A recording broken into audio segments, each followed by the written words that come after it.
At one point I had gotten addicted to pain medication. I'd broken my back and uh, was on some pain meds for a period of time. But one thing I noticed quickly was when I was on the pain meds, I didn't need much of my Valium. Like I literally would take less Valium when I was on it, and I wasn't on a high dose or anything. Just like a small dose of Vicodin or Percocet for a period of time. But I immediately noticed, man, my anxiety went way down, and I wasn't high, I wasn't buzzing, it wasn't that kind of a situation. Um, well, not initially. I mean, once you stay on anything long enough, you get addicted to it. So I had to come off of benzos and Vicodin at the same time, around the same time. But the point of the story is that when I was on the Vicodin, my anxiety was lower. And I remember even saying this to my psychiatrist. He said, it doesn't make any sense. And I thought, no, this is really interesting. I'm not going to stay on Vicodin. I can't. But it also gave me a little bit more sympathy of why some people become addicted to it, because it wasn't just that you're looking to get high, but you go, man, I actually feel less anxious. I get a reprieve from my normal stress and anxiety being on this thing. And I couldn't wrap my head around that. And again, the doctor said, nah, it's just because you're getting a buzz, and it would be the same with anything else. And I thought, I don't think so. I don't think if I did speed or cocaine or something, that's going to lower my anxiety levels, right? Like there's something going on here. Well, fast forward later, I'm in my clinical psych master's program, and I'm doing some research in my psychopharmacology course. And I'm reading a study on opiates and the effects of anxiety. And they were saying that, and this is going back some years now, and they were saying that they were trying to synthesize a molecule similar to an opioid that they wanted to use for as an anti-anxiety meds, but one that was not addictive, right? Like take out the stuff that gets you high and the addictive quality. But if they could mimic that molecule, that there was something going on in that that molecule that had just a profound anti-anxiety effect on many people, not all people, but there was a certain population where it was very powerful. And finally, this was sort of like the validation of what I felt like I had known. I was like, yes, that's what I've been saying. I've been saying this. I felt this.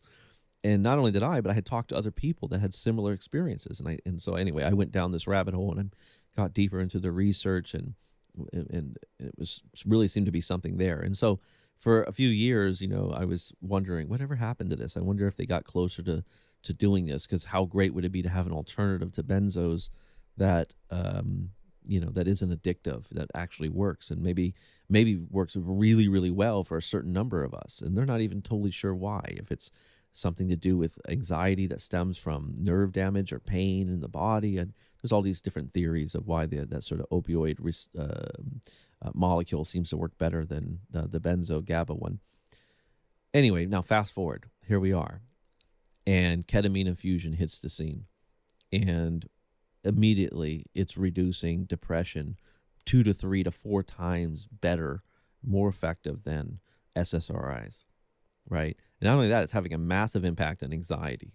People are having less anxiety, less depression. Remember, depression, anxiety, two sides of the same coin generally, right? I mean, you really can almost not have one feature without the other. They share a very similar relationship. In fact, even increasing or stabilizing serotonin or serotonin receptors in the brain inevitably seem to affect GABA at the same time, and vice versa. There's, again, very unique kind of symbiotic relationship these two have. But anyway, ketamine infusion hits the scene and blows the doors open, and finally really starts to show what a lot of research has been saying for 10 to 20 years now. And one of those things is the idea that it's not all about the chemical imbalance model, right? It's not about that you don't have enough serotonin, because here comes ketamine infusion 2 to 3 times to 4 times more effective than SSRIs, and it's not serotonin. What's happening here, right?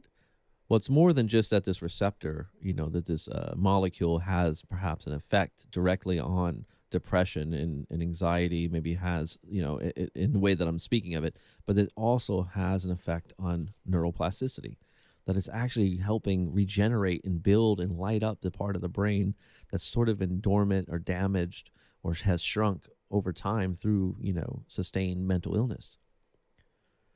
And so what it showed us was that we needed to reevaluate how SSRIs work, which we did. And now they're saying, well, you know what? Maybe it isn't all about a person's brain doesn't have enough serotonin, because in studies they would show people that were depressed still had normal levels of serotonin. And then they said, oh, well, maybe it's the receptors aren't being able to process that serotonin. Well, not always the case either. And now they're saying, oh, we know what's happening. The SSRIs actually had a neuroplasticity effect, and it caused a sort of growth in these areas where depression sort of is prevalent or affects the brain, right? So they keep changing the narrative now. This is interesting because, of course, big pharma and psychiatry is not going to come out and give us an apology, right? And say, hey, for 50, 60 years we've been pushing a chemical imbalance model. It's what we've been telling you, and in fact, that's not true exactly. And we don't know if it's 100% not true. Maybe it is certainly true for some people. I think the caveat here is with GABA, we know increasing GABA has an effect. Right? We don't know if it's a chemical imbalance of GABA, but we know that if we add more GABA to the brain, whether we do it through a benzo or chamomile tea, there's a relaxation effect that happens, right? But with the serotonin, it's a little bit different. We're not sure about that one. That one seems to be more about plasticity, right? But again, they're not going to give us an apology, and they owe us an apology. But of course, they're just going to wash their hands and then sort of readapt this new narrative, this new explanation, as if they had come up with it the whole time, right? As if they had always known it. And, oh, yeah, just another example of kind of a pervasive gaslighting in a sense, right? But anyway, I digress. Ketamine, and this is really what I wanted to talk about, is ketamine is amazing. And it has a really... I'm really interested to see what the future is going to bring with this, and I think it's really changing the course of how we treat and view mental illness, right? And things have been shifting for a while, and now it's more about growing the brain or regrowing the brain, and not just regrowing the brain, but maintaining the brain, right? And that's really, and I love this because that's where I've been for years. I mean, that's been my base, is not so much of just going back and fixing damage in your past and all these other things in psychology that I think is beautiful. And it's not about putting chemicals that are missing in your brain. It's learning how to activate our nervous system again. It's learning how to understand our nervous system and how to maintain it, how to grow it, how to create new pathways, how to override old bad pathways. It's a lot of stuff like that, guys. And it's very exciting. And I encourage you to sort of look at this through a different lens now, right? To break free, and for one, break free of the taboo that you think that you have a chemical imbalance and this and that, and there's some kind of damage. To look at it in a different light and say, oh, wait a minute, I can grow my nervous system. I can change my nervous system. This is incredible, right? And so, if you're thinking of ketamine infusion, John Hopkins has done a lot of work in this area, and I encourage you to check out some of their work.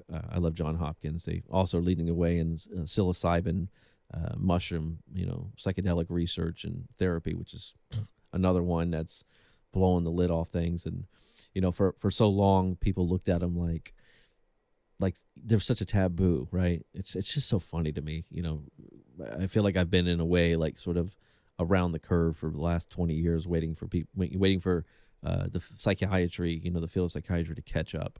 And I knew then what psilocybin was and how amazing it was and the effects, but still was getting buried. Just like CBD, just like marijuana, they were lobbying against all of this stuff, and I'm sure they would have lobbied against ketamine. But once the research came out and they couldn't deny it anymore, they're cashing in on all of it, right? Now it's their idea, right? But things like ketamine infusion, psilocybin, and neuroplasticity, these are the way of the future. These are the things of the future, right? So give them a look if you're considering, especially if you're post benzo and you're still dealing with some depression and things like that. Look deeper into ketamine infusion. Look deeper into microdose and psilocybin, perhaps. And like I said, John Hopkins has some great, respectable research on it. It's a great place to start.